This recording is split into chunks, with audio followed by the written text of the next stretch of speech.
Let me paint you a picture. You step into a project, and on paper, everything looks fine. There's a goal, there's a timeline, there are people even assigned. So you're thinking, all right, let's lead this thing. But the moment you start digging, you realize the paper, well, it lied to you. Half of the work that needs to happen isn't even on scheduled tasks, are being discussed in meetings, but never documented. People say they're working on it, but nobody clearly explained what has actually happened.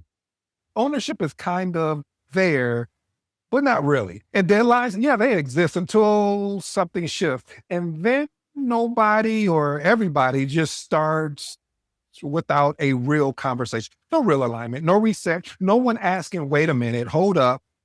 Does this change what we committed to? It just moves quietly and nobody flags it. Therefore, you do what you were built to do. You step in, you start asking those probing questions that nobody else is actually thinking of. You start pulling undocumented work into the schedule, work that should have been there from day one.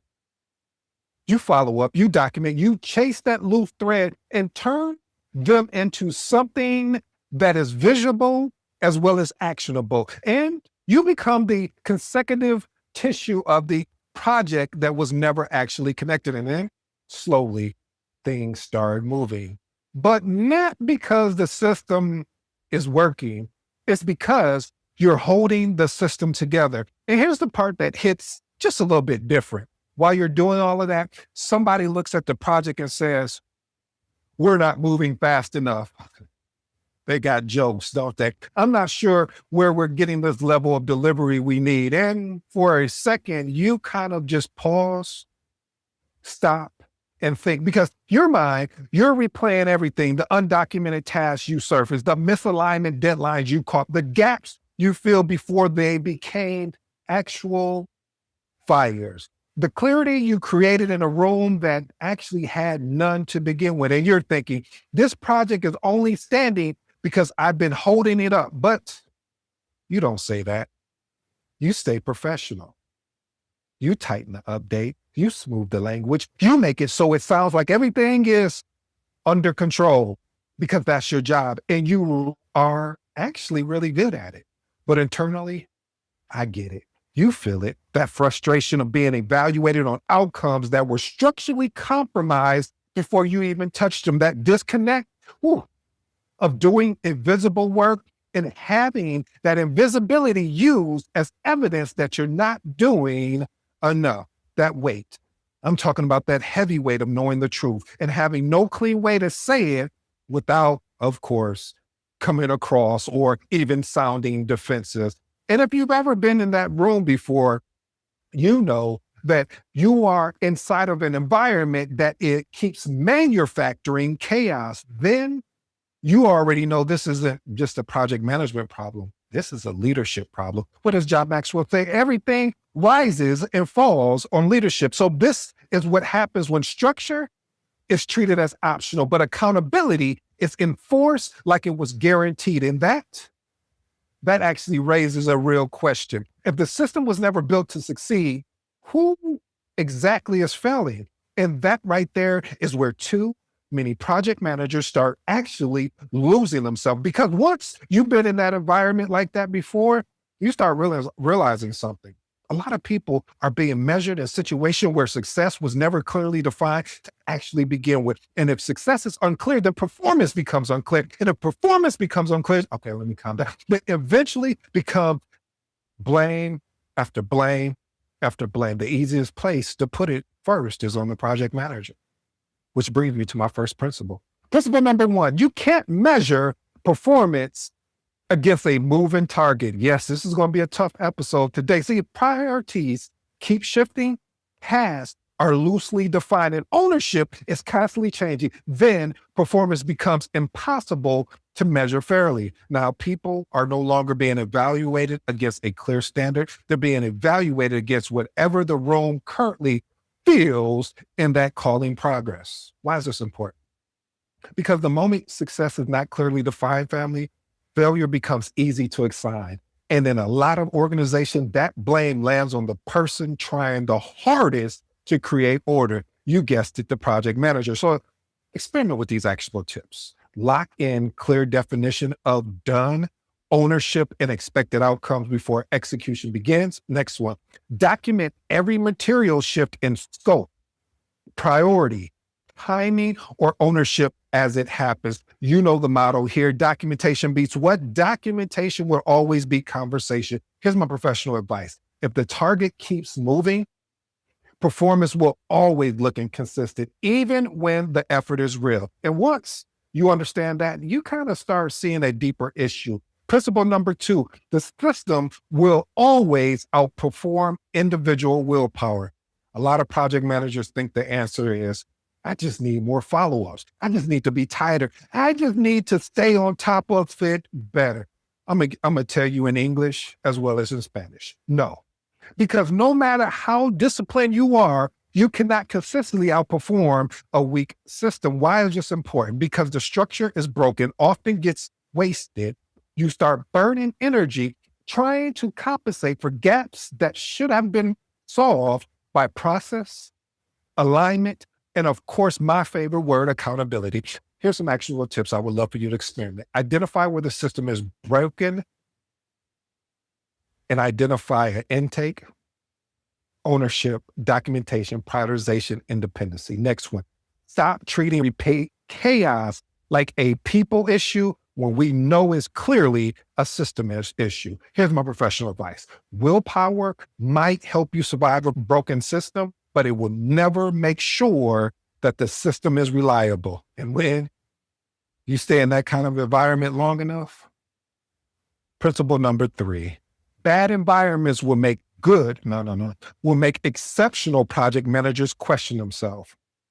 See, this is where it kind of gets a little personal, because when you are constantly chasing clarity, cleaning up loose execution, and carrying invisible weight, eventually you start wondering if the problem is you. You ask yourself, am I doing too much? You even ask yourself, why does this feel harder than it should? Why is this important? Because self-doubt is one of the quietest consequences of working in the wrong environment. And if you're not careful, you'll start internalizing dysfunction that was never yours to own. So experiment with these actual tips. Separate what you're accountable for from what you are actually compensated for. Next one, review the facts before absorbing someone else's opinion of your performance. Here's my professional advice, family. A confusing environment would always try to make clarity feel like overkill. And that confusion usually exists because principle number 4, some people want project management outcomes without project management accountability. I told you I'm coming for you. See, this is one of the biggest contradictions in project work. People want clean status updates. People want smooth execution. People want predictable deliveries. People want no surprises, but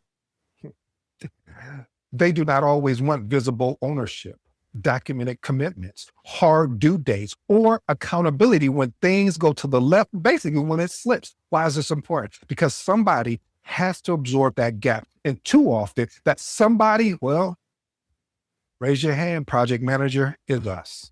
Here's some actionable tips I'd love for you to experiment with. Stop carrying accountability that should be visible and shared. Next one, tie execution updates to ownership, impact, and consequences, not just activities. Here's my professional advice. A lot of people love the comfort of project structure until that structure starts exposing them.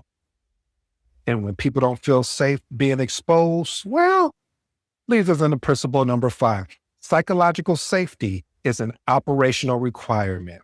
See, when people do not feel safe enough to admit delays, raise risk, ask questions, or say, you know what, I need help, then your project is already unstable, whether leadership sees it or not. Why is this important? Because teams do not hide problems when things are healthy. They hide problems when transparency feels dangerous. And the hidden risk is one of the fastest ways to lose time, trust, as well as control. Experiment with these actionable tips. Create meeting environments where issues can be raised without immediate blame. Next one, reward early transparency more than late perfection. Here's my professional advice, family. You cannot run healthy executions in environments where honesty feels unsafe. And once you start noticing what people are afraid to say, principle number 6, your value is not task tracking. Your value is in pattern recognition. At a certain level, your real value is not the task you track. Your real value is what you can see. What is missing? What is drifting? What is risky? What is not being said? And what is about to become an actual problem. Why is this important? Because see, this is what actually protects delivery, not a dashboard, not the next spreadsheet, not these on the meeting notes. They're important, but your ability to recognize patterns before they become damaged is even more important. Experiment with these actionable tips. Start listening for patterns, not just updates. Next one, translate reoccurring ambiguity into visible risk, decisions, and next steps. Here's my professional advice. Experienced project managers are not valuable because they can organize work. They're valuable because they can see through it. And once you realize that, that'll take you to principle number 7. The way out is not trying harder. It's actually seeing clear. See, this is the shift. The answer is not to chase harder, follow up more, or carry more weight. Answer is clarity. Because once you see the environment clearly, you stop reacting emotionally. Oh, I like this. It's getting good, family. Because see, every issue that you start coming up against, you start identifying what is actually broken, not what they told you that was broken, not what they're hiding from you, what is broken. They're just okay, I'll stop. I mean, what I'm trying to say to you is that you have a clearer picture of what is actually being hidden. Why is this important? Because clarity protects your confidence and it helps you stop personalizing problems that are clearly structural. I always say you have to get a point in your career and it's going to take time. You're going to fall many times that you have to separate the feedback of getting feedback on your work versus the feedback on your work. What do you mean by that, Edie? What I'm saying is that when someone gives you criticism on something that you didn't do right, you need to learn how to separate what they're criticizing, meaning the work and not the individual. Here's some actionable tips I love for you to experiment with. Ask, what is actually causing this friction? Next one, focus your energy on reducing ambiguity, not increasing effort. Here's my professional advice. You do not need to become more exhausted to become more effective. Whoa, that's a good one, family. See, once you start seeing clearly, one more thing becomes extremely obvious. Principle number 8, your frustration is not random. It is actually, come here a little closer so you can hear me. It is feedback. The frustration you feel is not always a sign that you're too emotional or too detailed or too invested. I hope that you're invested. I hope that you're detailed. Matter of fact, I hope you have an emotional connection to the work because it's going to allow you to move fast. Okay, I'll move on. Sometimes it is simply your experience recognizing that something is off. Something is not right. Why are they doing it this way when we know? Okay. Let me explain why this is important. Because frustration becomes dangerous only when you have to leave it unexamined. But when you slow it down, listen to it. Frustration often becomes the point that actually shows you where the gap is, the weakness is, or matter of fact, where the pattern actually needs to be addressed. Experiment with these actionable tips. Ask yourself, what is this frustration exposing? Next one, turn repeat frustration into a better standard, process, expectation, and mindset, most of all, and of course, boundary. Here's my professional advice. Frustration without reflection becomes resentment. Frustration with structure actually becomes wisdom. Here's the truth. Some of the strongest project managers are not the ones who have perfect systems, supportive teams, clean execution from day one. Some of the strongest project managers are the ones who had to learn how to lead in an environment that made leadership harder than it needed to be. The ones who had to create clarity where there was none. The ones who actually had to carry structure in rooms that resisted accountability. The ones who got questioned while quietly holding everything together. So, if that's been your experience, I want you to hear me clearly. Do not let a broken system convince you that you are broken. Some of you are just operating in environments that have normalized confusion and then blamed the people trying to fix it. Once you see that clearly, you stop shrinking. You stop second guessing yourself. You start leading with a different kind of authority. Well, family, if this resonated with you, don't just rush past it. Choose one principle. Practice it intentionally this week. If you know a project manager who's questioning themselves right now, send this their way. And for those who are looking to build confidence, judgment, and leadership depth over time, you'll find my mentorship and coaching link in today's episode. And if you're new to the episode, I go by the name of ED. For all you smart and intelligent folks out there, hey, listen, that just simply means Ed. Until next time.